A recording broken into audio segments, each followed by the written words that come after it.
S पंडित प्रशांत कुमार पंडा YouTube channel को आपण मानू स्वागत और अभिनंदन जनाऊँगी। आज एक महान भावादर्श सहित आपण मान पाखरे चैनल को उपस्थापित करुच्ची। आमर ओडिया अभिधान में दुईटी शब्द अच्छी, गोटे हूँ कृतज्ञ आउ गोटे हूँ कृतघ्न।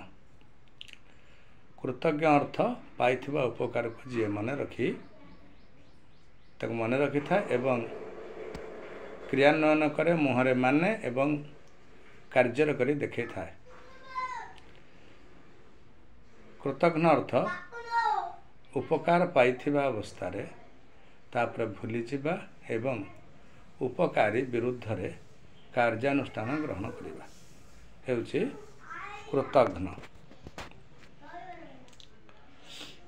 राजा विक्रमादित्य तांका नाम इतिहासर स्वर्णाक्षर रे लिपिबद्ध हो रही। से जड़े महान पंडित थिले एवं तांका राजसभा 9 जन पंडित को रखिले। तांको नवरत्न कहुला। ए नवरत्न मध्यरु कालिदास होचंती श्रेष्ठ। थरे राजा विक्रमादित्य बन रे बुलु बुलु संध्या हो गला। संध्या परे परे रात्रि हब। तेणु बन रे गछ को जो चढ़े ताने भालू माने खाइबे, तले रहिले बाघर उपद्रव। तेणुक हतोत्साह हो पड़े आ घर को आसबार बाट से पाइले ना। यही समय जन राजपुरोहित देखागले। राजपुरोहित बाट देखी ता सहित मंत्र शिखी।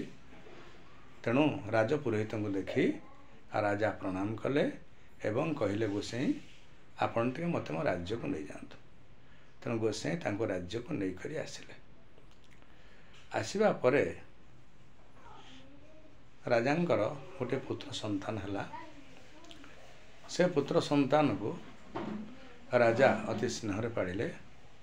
दिने राजा ए उपकार मन रखिछन्ति कि नाही यह जानिबा पई गोसाई कौन कले, राजा पुओ पाठ पढ़िया जाऊँगी धरी नहीं गले। कहले बाबा तोर मु किसी क्षति करी तो बापा को परीक्षा करने चाहे।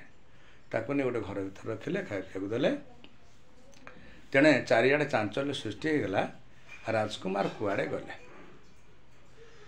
जी राजकुमार को धरी आनी देव तांको पुरस्कार राज्य अधे दिज्व इत्यादि इत्यादि। यह भितर गोसाई कौन कले, राजा पुओं को अलंकार को नहीं गोटे दुकान में बिकापी बसिले अलंकार गुड़ देखले।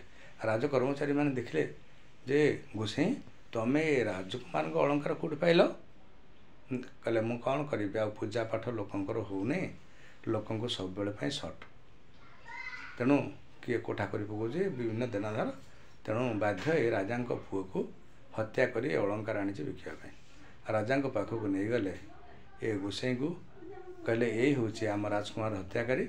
आपण आदेश देले इनको 100 टिकी करके सागुणा को बलि देदेवा। राजा कहले नाई तांको निर्दोष खलास कर। समस्त आश्चर्य हेले। जी राजकुमार हत्या करे निर्दोष खलास कर। राजा कहले से दिन बन में मुझे न आसी था ये पुओ जन्म हो न एबे भी मोर यौवन अच्छी एवं मोर मध्य पुत्र संतान हो पार। तेणु तांको निर्दोष खलास कर दियो। गोसाई कहले मणिमा आपण को परीक्षा करने मुझे करी ना घरे आपण पुओ सुरक्षित अवस्था अच्छी। राजा विक्रमादित्य कहले उपकार पाई व्यक्ति जदि उपकारी को भूली जाए ताठार नीच लोक दुनिया रे कहीं ना। हे श्रद्धा परमात्मा आपण जहाँ उपकार करते से जब आपण एग्निस्ट जाए तेना आपणकर से कथा मन पड़ यार एत उपकार करते मोर एग्निस्ट गला ना। आपण भावी चिंतित हूँ ना। जहाँ उपकार कर भूली जातु। आपण चिंतित है आपण को अनेक रोग माड़ी बस। तेणु से नकला ना आप देखिए अन्य कौन व्यक्ति द्वारा से कार्यटी समाहित हेब एवं से व्यक्ति जनक हो प्रभुंकर भक्त प्रभुंकर चरणाश्रित व्यक्ति। तेबे आज संदेश ये वीडियो को लाइक शेयर सब्सक्राइब करंतु। धन्यवाद।